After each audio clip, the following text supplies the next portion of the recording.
বৃষ্টি তো থেমেছে, অসংখ্য মেয়েদের ক্রাশ তানজিব সরোয়ার, সেই ভিজেছি মানুষটা কিন্তু আমার সাথে এই মুহূর্তে উপস্থিত আছেন।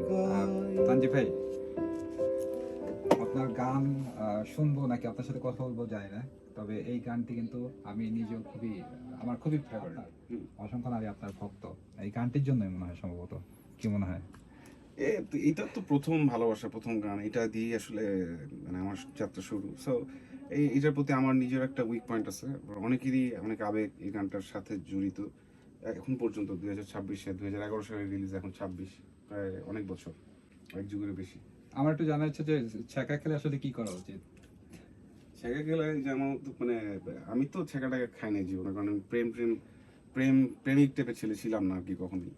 সো দেখা যায় যে ছেঁকা খেলে আর কি, এই যে দিলাম আর কিছু কষ্টের গান টান শুনবেন আপনারা, এই আর কি। ছ্যাঁকা খেলে কি মানুষ সিঙ্গার হয়?